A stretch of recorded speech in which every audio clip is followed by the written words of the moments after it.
Do you ever feel that you're put in a position where you have to do certain promotional activities that you would rather not be doing, or unnecessary, or just a pain in the neck? No, so, I mean, well, sorry, the point is, if you become a musician and you want to be a pop musician and you want to be in the public eye, you want your music to be heard by the majority, by as many people as you can. Otherwise, don't bother to make records. So what goes with that is a promotional campaign that is arduous, but my God, it's not like work. So the only thing is, sometimes people try and make you do things that other pop groups do. They think, oh, pop group, and maybe you want to wear some clothes that are nothing to do with your image, or they want you to sort of jump up and down and go, and we say, but we don't want to do that. That's the only sort of And it's good to kind of break down the formality of being on show and communicate as real people, so that people see what you are and they ask the real kind of questions, like this first one, for instance. Yeah, yeah. なんていうのかな、確かにないと。だからその必要をなんていうかかなり感じてるっていう。要するにやらなければいけないことはたくさんある。だけどそのポップミュージシャンやる以上やはりそれは仕方ない。割り切っている。本当に。まあそのなんていう詳しいことはまた後ほど。後ほどって。それすぐ聞いたらダメ？いやなんかいっぱいいろんなことだけ喋ってたからとにかく時間がねえから。ああそうか。Nice accent there. Pardon me? Nice accent there. Well, I don't really have time to translate everything. In fact, we're going to abbreviate a lot of it and translate it later, just for the purpose of getting this. Do you want us to keep them shorter, or? No, say anything that's on your mind, Thank you. please. いいですか。そういう点でね、例えばほらさっき言ったジグジグスプードニックとかね、ああいうすごくこうやり手というかね、そういうこう、とっても戦略的にやってるポップミュージシャンをどう思うか。He's using the name of a band I've never heard of. Apparently, one of the record companies in England is putting a ton of money into promoting it. It's called something Sputnik. Zig Sputnik. Yeah, it's a big hype. Okay, yeah. All trash. Okay, well, he was wondering what you thought of that sort of an approach. Not very much. No, it's sorry. That's it. That's enough. No, it encourages the concept of the disposable pop group. Use it once and then throw it away and get the instant mega amount of money for the record company, and then it's like a fad that's gone away. It's an interesting phenomenon, though, in a way, because Bowie in the 70s used trash pop in the same way the Velvet Underground did. And this is trash pop, but this is with very little musical content. So it's very heavy on style. I mean, all style and no content. And they're saying, yes, look, I picked this guy because he couldn't play, because he looked great, which is an old rock and roll tradition, but they... and slightly worrying is the theme of ultra-violence that runs underneath it. It's like you could pick Charles Manson and say that, you know, he's a movie star. No, I mean it's done in a much more comic book way actually than that. But it is using ultra-violence like Clockwork Orange did, which is fine. But it's not relevant in the music for today, I don't believe. Do you think it's been done before? It's been done a lot with those people. But I mean, on that level though, where it's completely. It's like the Sex Pistols did in a way, but they were incredibly musical compared to... I mean, Adam Ant, I thought his music was pretty limited when it came out. But in comparison, Zig Zig Sputnik, Adam Ant is like Mozart. Yes. I mean, they were so conscious. The whole thing was planned and carried out perfectly, the Zig Zig Sputnik thing. I mean, this is a newer thing, you know. It wasn't just a chance thing that they suddenly got successful. It was very sort of cold-blooded and thought that seems great to me. I mean, that seems great. I wouldn't say that I have a lot of respect for them conning a record company out of a lot of money. It's only it's boring when you're listening to the radio and you have to listen to stuff that doesn't move you in any way. Like a surrogate, Frankie Goes to Hollywood. ちょっと訳して。なんていうのかな、そういうアプローチは一応なんていうか感心してはいるんだけども、でもついていけない。そういう例はもう今まではいくらでもあったんだけど、これほど徹底してる、そういうアプローチをしたバンドはないんじゃないか。それに対して自分たちはってこと言ってた。言ってないんだけど、じゃああまり比較しない方がいいんじゃないか。あなた方のその成功に対する渇望というかね、どういう距離を置いてどこまでやって成功しようと思ってるのかっていう、それを聞きたいんだけれども、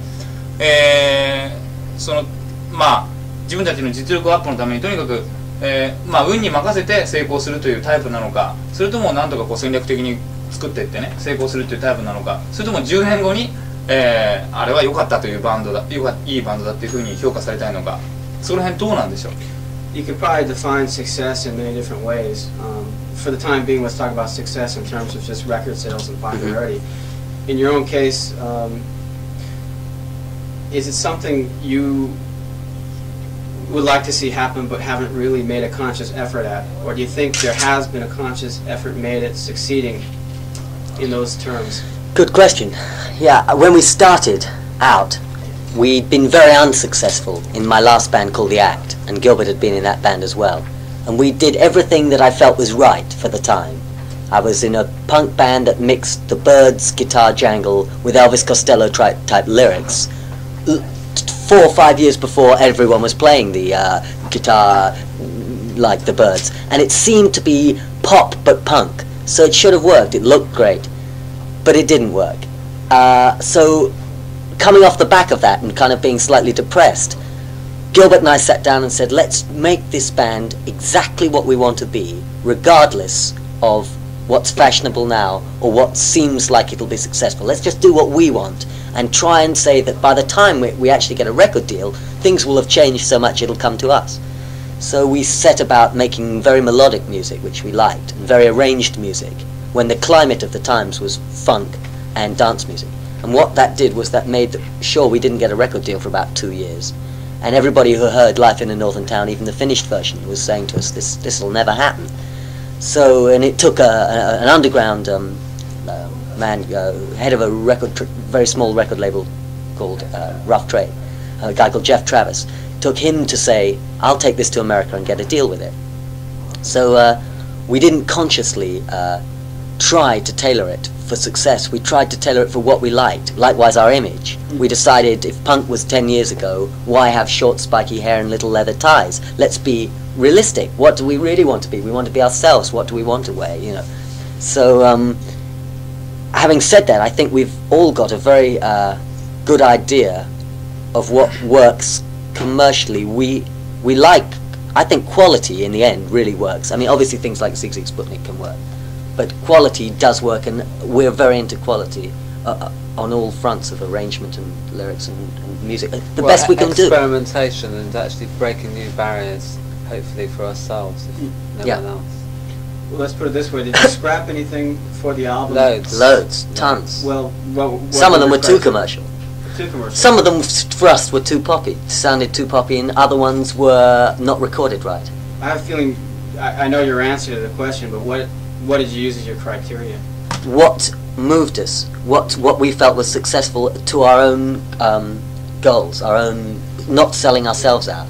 If it was the sort of record you'd want to put on at home and listen to, a lot of the records we like don't necessarily have chart success.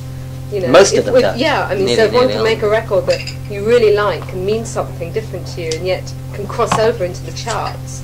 But we didn't know whether it was going to cross over, and in fact we didn't think it would cross over. We just wanted to here was an opportunity to put down what we were, the best we possibly could at that moment. なんていうのかな、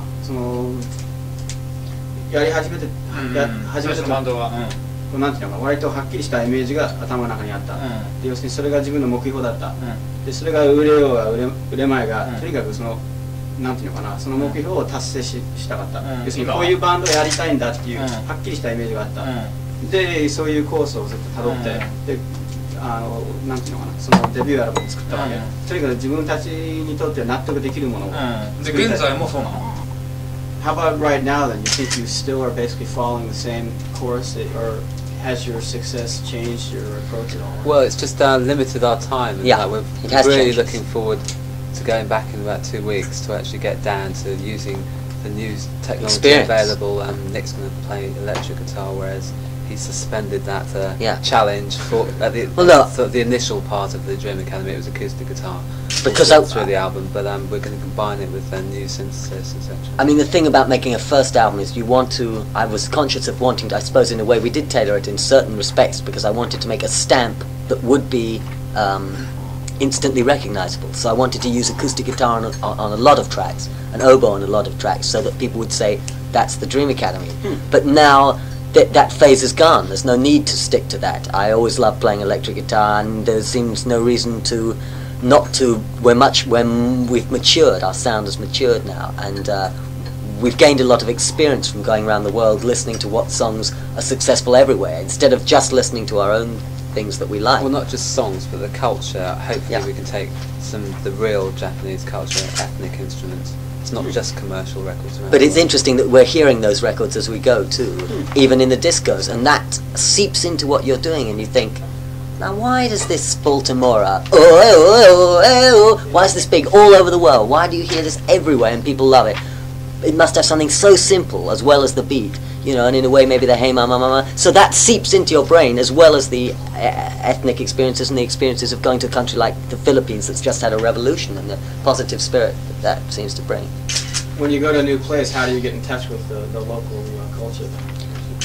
By just using all your senses. We don't get a lot of chance. We go out the entire time. We're very enthusiastic and fascinated. I mean, the Philippines, we've been watching it in the news, and so we say, God, we want not the tourist thing, we want to go to the markets, and just anywhere you can go to pick up. We ended up in the equivalent of their Soho, and that was pretty revealing. I mean, the first thing to read all about the place before you go there, so you've got some idea, because if you're hitting a market for 2 days, a country for 2 days, you're like, you know, you must have some idea of what you're going to try and see, and then you go in there and try and, as Kate says, you absorb it with all your senses by going out the entire time. And I was ill just before I came here because we'd had about 4 or 5 hours sleep a night in all the places we'd been, because, you know, you're in Hong Kong, you wake up, you hear, my God, you open your windows, you see this fantastic place you've always seen in the pictures, and you just go, I'm going out on the street, and you get up at 7 in the morning, you go out on the street, later that day you fly to the Philippines, you know, it's quite... When we're in Taiwan, for instance, because one of the press sort of promotion things at a record store, there was about 2,000 fans, and we almost got mauled and girls fell on the ground, and we didn't actually see anything. We've been there for 2 days, but we were all kind of sort of shattered from the way we've been promoted. We became prisoners of the fans. They weren't sort of used to like Western bands going over. I find actually visiting a country doing promotion as opposed to just for a holiday, in a way you can learn more, because as a visitor you're just there and you walk around the streets. Yes, here we go into the TV studios, see how they work. You know, you really get to know a lot of people with the interviewers and the record company and everything. In Taiwan, even with the fans, there was something very Taiwanese about the way they went hysterical about us, because in Taiwan you never get pop groups. It's part of their whole thing. So at the same time we were told that we were going to go and see snakes skinned alive and drink the blood of snakes and actually go to the temples. Going to temples is very touristy. But it's interesting, yeah. I mean, I feel that in each territory we got to know, you know, in each place we got to know something about the place. That's what it's all about. A bit long there. いや、世界の各地にね、やっぱりそのところのなんていうか文化に触れたいっていう気持ちが非常に強い人なんです。で、その触れ方について語ってます。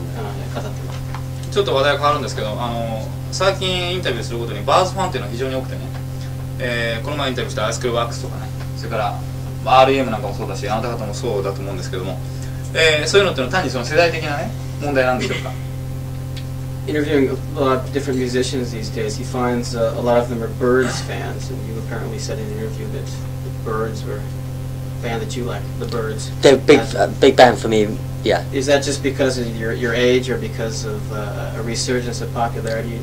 No, it's because I liked Graham Parsons. He was a great romantic figure for me who wrote brilliant contemporary country songs.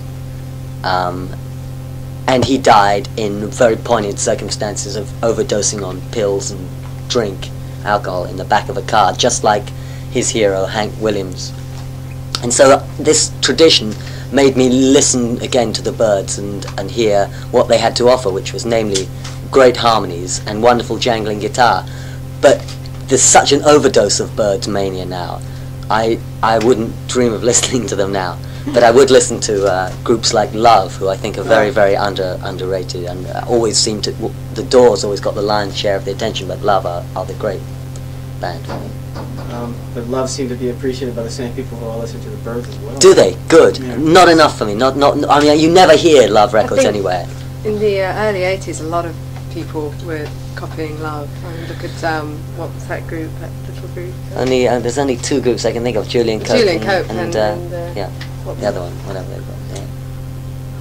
Pale Fountains. Pale Fountains. That's it, yeah. Even Lloyd Cole. Really good. Lloyd Cole seems to have good influences. He's always been, and he's nice about us, so I like him. He's all right by me. Actually, I think he was going to ask you about that later. 性的な問題じゃないと。じゃないと。彼はすごく好きだと。たまたま好きだったんだけど、あんまりにもそのバーに対する関心がね、最近強まってきて、でそれが音楽の中に現れてるからね、今聴こうと思わないけどね、バーむしろラブっていうバンドがあったんだけど、同世代のね、それが今聴かれるべきバンドじゃないかと。彼は言うんだけど。じゃあここで質問しようと。ダムドのメンバーがね、言ってたことで、そのパンク世代が、パンク世代の親の世代がどうのこうのと。Speaking of birds in the 60s and hippies and whatnot, when he was talking to the Damned, that sounds like a name dropper, but... No. Wait till we start. They talked about punk, or hippies being the father of punk. That's right. And now, the stuff that's out now being sort of a backlash... Against punk. Against punk. That's right. They're very good. Sorry, yeah.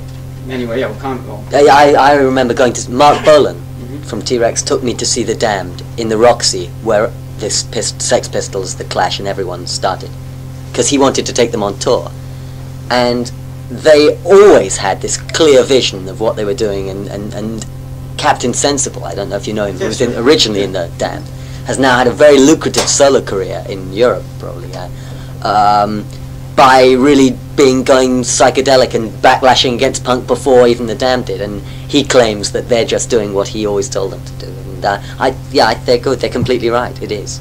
They always saw hippies they always saw punks as the new hippies, which is what they were. It's the same in all arts, isn't there? The way art progresses, it's always backlash against this, and then a revival, neo-classicism, or revolution. I think it's to do with not having very much success for the Damned, and the Cynic having seen them at their peak punk days. Yeah, they were very successful then, actually. Yeah, I know, but I mean, they were so punk, and their audience was so violent. It was in Plymouth, and there was sailors fighting each other. Everyone was spitting at everyone else, blood on the floor. You know. That was a very successful punk gig. Yeah, right. No, the different values. There was anarchy took over from Love and Peace. Hitting people was. That was the new piece. Yeah, hitting people. That was it.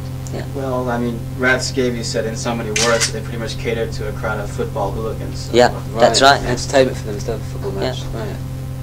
聞きたいのは何かというと、だから現在のアコースティックサウンドのブームとかね、あるいはそのサイケデリックサウンドのブームっていうのが、そのパンク世代に対するその反動という形で出てきてるんだと思うかっていうことなの。What he was getting at with the question is that there's been sort of a resurgence of this new acoustic sound, I guess you'd call it. Is this a backlash to punk? Yes, totally. Yes, just as musicianship for so many years. Just as colour is a total backlash to black, to just wearing black. Right. There's a lot of music that was repressed in the 10 years of punk, of good musicianship, for instance, as well as the punk people being able to learn to play by now, whereas they only knew 3 chords now, they probably know 10, you know, so... And it took people like, it's interesting because it metamorphosized people like Roddy Frame from Aztec Camera, who was only, say, 19 when he came out, but he played brilliantly. I mean, he knew more chords than the whole of the first generation of punk bands put together. I mean, he was a very, very clever writer, very brilliant writer for 19, whether he can ever get back what he came in with. And so I mean, it was interesting, that second generation of groups, Smiths as well, that started Johnny Marr, great, one of the greatest guitarists, I think, around at the moment, who doesn't play lead solos, but plays this intricate weaving of guitar patterns. Yeah, Susie has stayed there, and recently we're in the same rehearsal studio as her, and it sounded like the Beatles. I mean, the jangling guitar, etc. So obviously, listening to the White Album, goodness knows. But do you think that's backlash to punk? Definitely, yes, definitely. It's a backlash to the austerity of the barren. I play for you, and so then you listen to that for a long time, and then you start to think, wow, how nice that is. That sounds like a melody. Remember that? And then people who'd never listened to melody start to listen and grow their hair. We have lots of friends who never had long hair before punk, who now are so proud they have the big locks and the, you know, and it's definitely a reaction. As Kate said, with the thing, it's like revolution. I mean, you come in, you have a revolution, then the people that take over become as bad as the people they were fighting against, and then the people, it's just life, way of life. We're lucky to be what we want to be, and you know, stay that way. I mean, myself, I've been the same since '76. You know, I was freaked when I saw the punks, and they just sort of passed by. What were you pre-'76?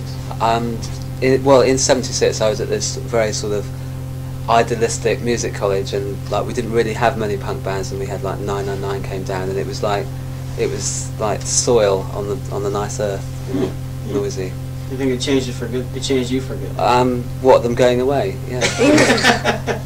I see. Right. Okay.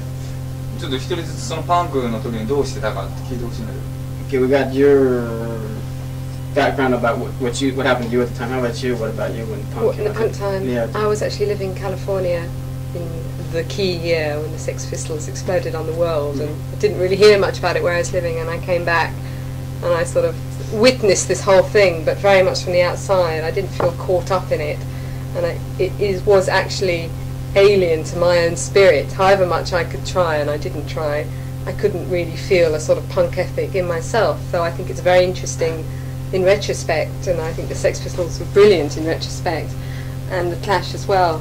But spiritually, I didn't feel aligned to it at all. What about at the time, though? What type of things do you recall? What was I into? Yeah. I was into very total opposite, you know, sort of Steely Dan and West Coast music. And, is that right? And Emmylou Harris. And very, you know, nothing to do with that at all. The very thing that the punk thing was fighting against, yeah. And how about you? No, I loved it. I embraced it. I mean, I thought it was vital revolution for the time. The music had got incredibly boring. Bands like the Eagles, if you were allowed to make an album like The Long Run, and it was allowed to sit at the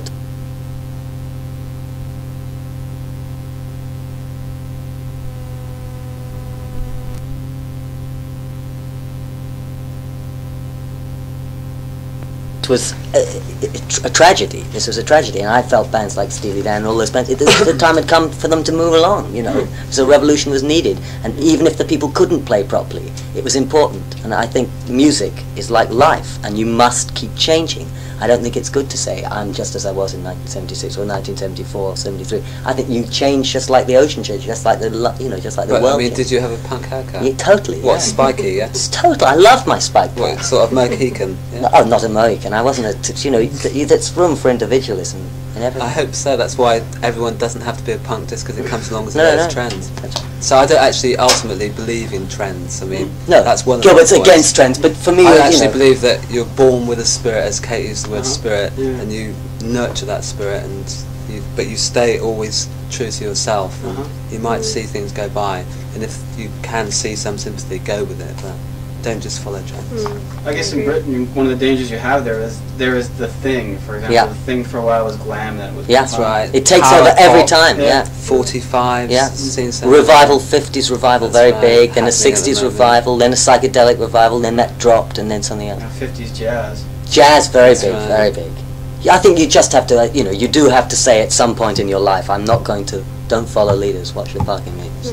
Because I mean, I've always liked jazz long before the revival, so why jump on a bandwagon and pretend that you didn't know about it? And smoke cigarettes and hang out. Then you're just like all those people who hadn't heard of it before. And also the world's much bigger than England. Just because England's punk and then Europe becomes punk 5 years later, there's still the rest of the world. California's now reveling in it. Malcolm McLaren wants to make a film about the surfing punks. Oh, surfing punks, yeah. Skinheads. Yeah. パンクに対してはどっちかというと積極的な評価なんだ。彼一人がね。一人が。じゃあちょっと彼に聞きたいんだけど、バンドエイドとかね、一連のそのエイド関係のムーブメントに対して非常に積極的な評価を彼がしてたと思うんだよね。というのはやっぱりちょっと不思議なんだけれども、ポップミュージックがそのポジティブに世の中に反応できるようになったのはね、パンクが非常にネガティブだったという思いが彼にはあって、それで初めてそういう評価が出てきたんじゃないかなと思ったんだけど、違うんでしょうかという。Because you had positive things to say about punk, he wants to pose this one question to you. Apparently, also in a former interview, you said something about how you appreciated Band-Aid and all the benefit activities going on. Do you think that also was sort of a backlash to the negativism, I guess it is, of punk? In other words, there's an idea now that pop music can do something positive, can do something for mankind. Do you think that? You see, yes, yeah, no. You see, I think that punks felt. I mean, I was there in London. I wasn't in California or the country. I was there in London when it was happening, and it felt like the most positive thing there was. It was like the damned say. It was like Woodstock. You all came together, and it wasn't a negative thing. It was negativism being positive, which it can be. You know, it was action rather than nothing. It was very important, and I think a lot of those bands, Bob Geldof from the Boomtown Rats, I mean, he was a key punk. I mean, he was one of the people, he was a fairly glamorous punk, but he was nevertheless a punk, and he was responsible for Band Aid. I think the people that wanted to rebel against things, they had very good intentions. That good intention can now be put to a positive thing, just as it could have been put to a negative thing. パンクっていうのはね、そのなんていうのかな、ポップにおけるその良心の元祖だ、で非常になんていうかポジティブなね、肯定的な運動だっていう評価してるけどね。でボブ・ギョルドフにしても当時はパンクだったんだよね。ちょっとまあしゃれた方だけど、まあ、一応あれでもパンクだった。であの人がね、そのバンドエイドの提唱者になったし、でそれはだ今のそのポップ界におけるその良心の元祖だっていうふうに思ってるパンク。なるほど。じゃあまずちょっと話題も変わるんだけど、はい、あなた方はそのなんていうかな、人間性回復とかね、自然回帰とかそういうテーマとかメッセージというのをこう音楽の中に持ってますか？Question about maybe like a message in your music. Does it have anything to do with getting back to being just people or getting back to nature? Is that it all? Definitely nature. I mean, being aware of nature. I mean, the romantic side, sort of the end of the 19th century impressionist landscape, from my point of view, definitely. From the music, a thing of beauty is joy forever. You know, very simple. See, it's about mixing technology and old styles. So all styles that we love and mixing them in a modern world. But however beautiful the music is, from my point of view, I would always put something serious into the lyrics, even very heavy. I mean, the song "This World" is about the heroin problem, which happens in Liverpool. I mean, it's happening all over the world, but it's so big in Liverpool, in the north of England, because unemployment's so big. And it's saying to the government, if you did something about unemployment, you wouldn't have all these heroin addicts using heroin as a job, using stealing to get the money for the heroin. So I like the subversive idea of couching very pertinent remarks, politically and emotionally, in very beautiful music, so people will just say, this is lovely, and after a while they'll find themselves singing these really heavy lyrics. You know, I think that's very, very important. So that's just one other side of the music then?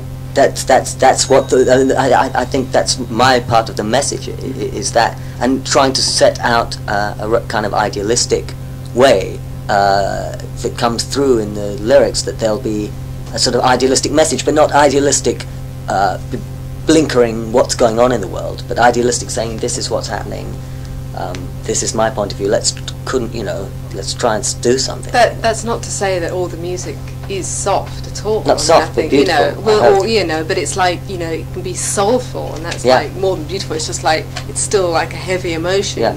I can feel that playing something, tearing across. It's not just Yeah, I know, but I mean, it's like just to say it's not just the lyrics that can have an edge to it. So the music does as well. ちょっと戻っちゃうんだけどさ、パンクが非常に好きだと言いながら、その自分たちのミュージックのさ、全体の傾向性がね、そのパンクに対する反動だで出てきたっていうことを言ってたよね。あ、違うの？今一人が言ってたけどね。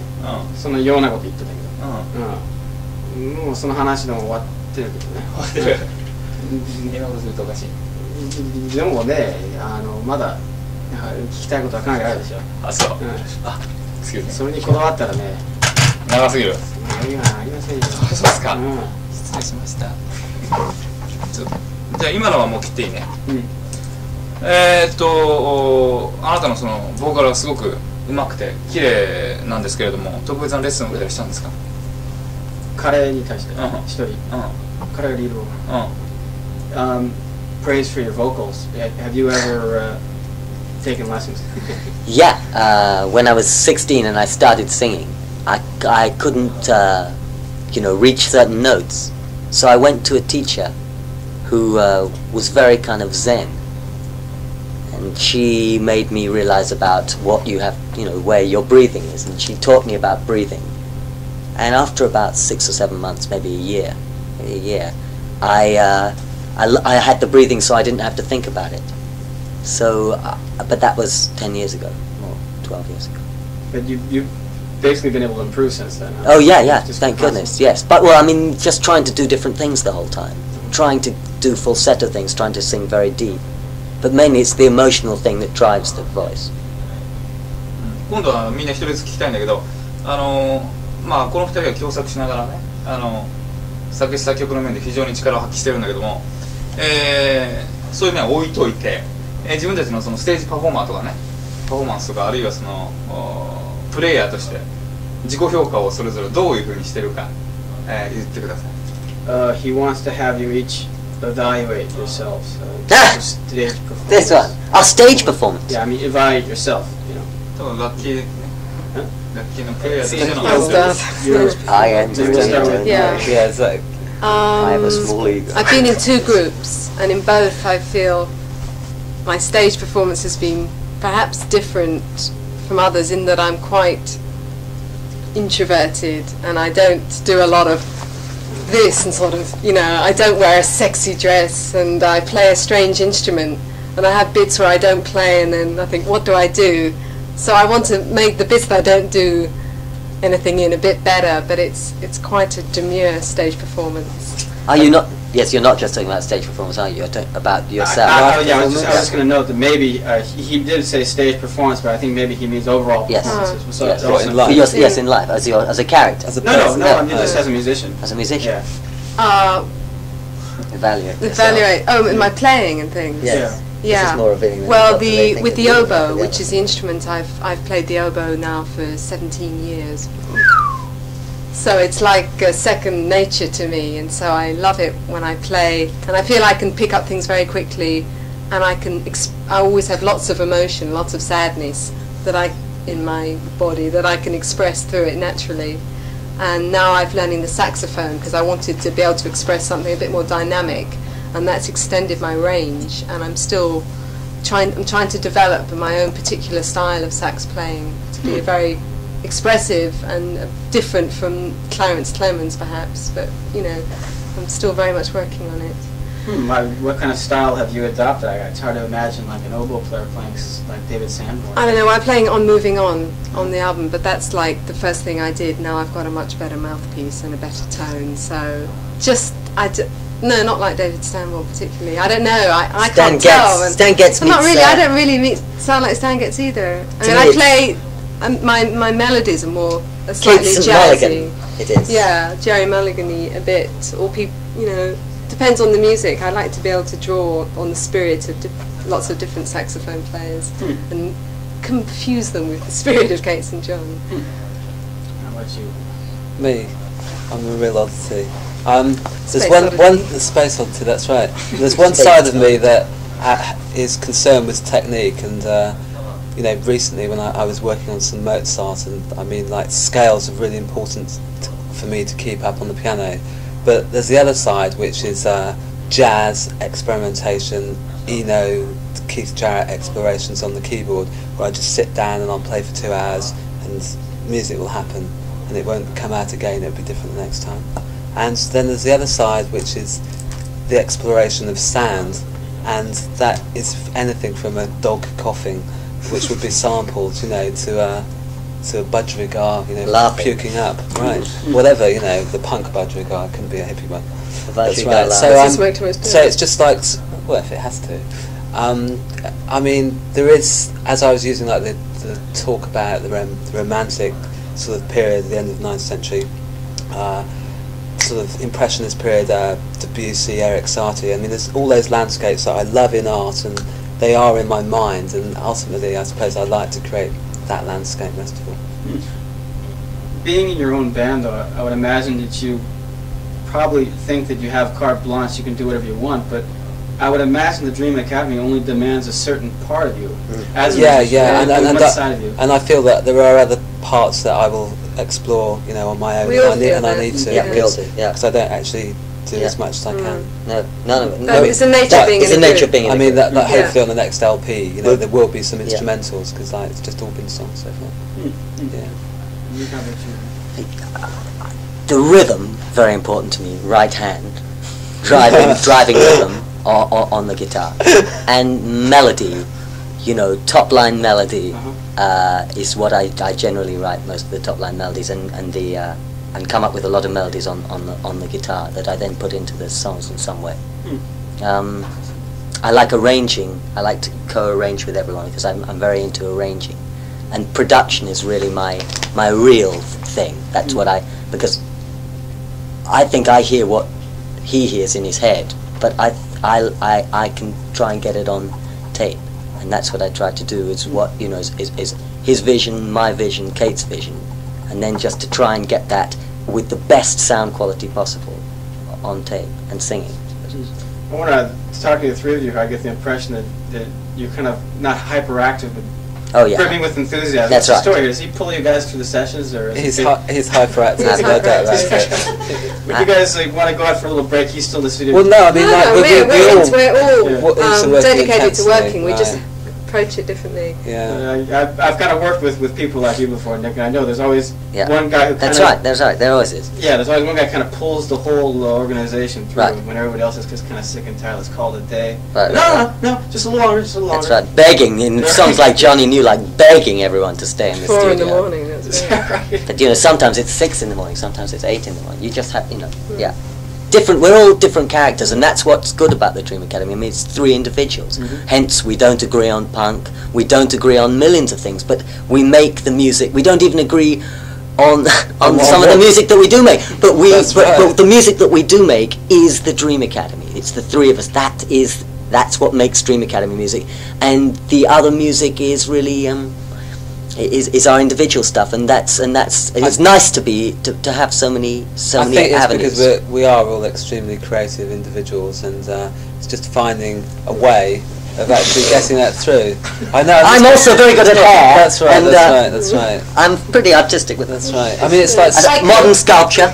It's space, but I mean, someone observed in Taiwan, I think, she said the way you talk about life and music is from quite an academic point of view, and like Kate and I have like studied, you know, at college, and therefore we're not in average kind of, you know, punk that's just fallen out of a comprehensive school basically. And Nick has like surrounded himself with intelligent people such as Hockney, and the names will be reeled off. No, I mean, I wanted to study music, and I hadn't studied it, so I played my tapes to Paul Simon of the ACT things, and he said, if you come to New York, I'll teach you some things that's taken me 15, 20 years to learn. And ultimately, just before we got the record deal, I went and learnt some musical things from him so that I could keep up with them, some musical theory, you know, because it's terrible. If you're self-taught, you just sometimes think, God, I just don't understand anything about there just being 12 notes, and if you add, you know, so if you learn a bit about it, it's like learning more colours to your palette, and you can paint the sounds that are in your head. It's very frustrating when you can't quite do that. Just paint your head if you're happy. Yeah, that's right. Hey, our Country Joe, he did nicely on that. じゃあ最後一つだけ、彼と彼女はね、クラシックの教養がすごくあるのね、で彼にも当然聞きたいんだけど、これがポップミュージックの世界にこう深く入ってしまった現在、クラシックの世界っていうのは一体どういうふうに見えるか。Having, as you mentioned, both come from the field of classical music, now that you've completely immersed yourself in pop music and the pop business, how do you see classic music? Do you look back on it as like an old friend and something you'll never... This is classic music. It's really odd, because when I was younger, I saw them as very separate. Pop was something very intrinsic, basic that I loved, the Beatles and everything. Classical music was a separate, very separate thing. And for ages I thought that, and now it's all just come together. And I don't see it separate at all, you know. And I don't play classical music because I don't have enough time. If I was in England for a long time, I would play. I definitely want to play chamber music. And Gilbert and I play classical music together sometimes. And it's all the same thing. I have a tremendous respect for classical music. I consult this oracle called the I Ching, and it always talks about being aware of the masters, really, the masters' philosophy, art, etc.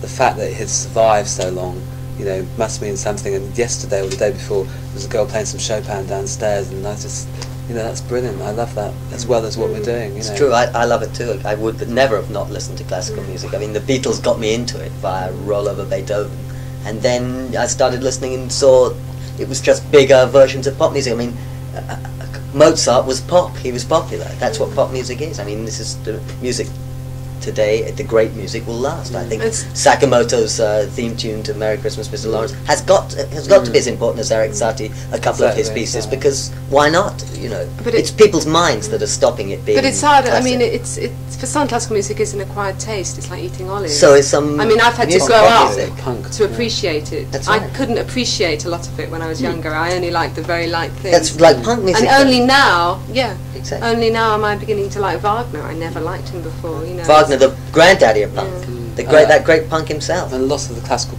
composers took the folk melodies of the people, you know, Czechoslovakian composers, Bartók and Tchaikovsky. Bartók and Bob Dylan. Exactly. We're very into folk being, you know, because folk is so the root. It's the mainstay. I mean, a great melody which can be translated into any kind of arrangement or orchestration. Right, exactly. Music is music, but the thing is, you seem to draw the line at like, was it zig, zig, zig? Well, that isn't music. That's not music. No. You see, for me, that is just style, you know, without the content. You know, I mean, they're just dolly versions of the Sex Pistols. You know. Not nearly as good as the No, but I mean, visually they are. Yeah. The Sex Pistols, I felt had a lot to say musically and changed an awful lot. It's not even that original, though. Really. No, but listen, one says this, and tomorrow they may come out with a great song. The thing about us is that we're not averse to anything if it's good, if we think it's good. We like, that's why our album is so eclectic. I mean, I like Miles Davis, Wagner, the Beatles, Bob Dylan, obscure psychedelic bands like Pearls Before Swine. You know, anything that's great. I don't have any barriers, music, you know. Bob Marley, John Coltrane, Philip Glass, Systems Music, Eno. I mean, everything that's good. We don't have barriers. So if Zig Zig Sputnik come up tomorrow with a great song, more power to them. Great. It's just that Love Missile F111 or whatever, Love Missile number 9 or whatever it's called wasn't particularly. It wasn't avant-garde enough for me, and it wasn't musical enough for me. I only heard it once anyway. So. One can't help getting a bit aggressive about Zig Zig Sputnik because there's so much of this sort of anti-music, even though it's not anti-music in a punk way, but this terrible sort of bland, soulless garbage. See, I'm more worried about that. And also, we actually experienced the kind of A&R men in London that signed these kind of people. In 82 or 81, there was a trend to find any Scottish band, that no matter what they were like. It's part of the London scene of jumping on a bandwagon. And we just find it a bit sick, really. But I mean, and it doesn't encourage the talent that is there. But nor do the charts being chock full of absolute garbage. I find that as offensive as Zig Zig Sputnik, and the fact that most record companies are filled with people who have no idea in England, who have no idea of their job. They don't know what good music is. They're going on image. They're signing up a lot of rubbish. Then they're hyping it into the charts, paying to get it into the charts, and it's clogging up the airwaves. And you have this ghastly escalation of bad music filling the world. And I mean, I think there has, you know, quality for anything. I mean, I don't say we are quality, but at least we're doing the best we can. And I just hope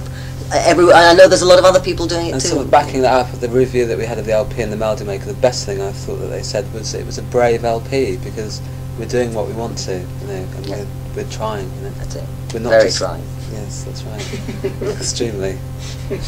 Okay. And on that note. じゃあ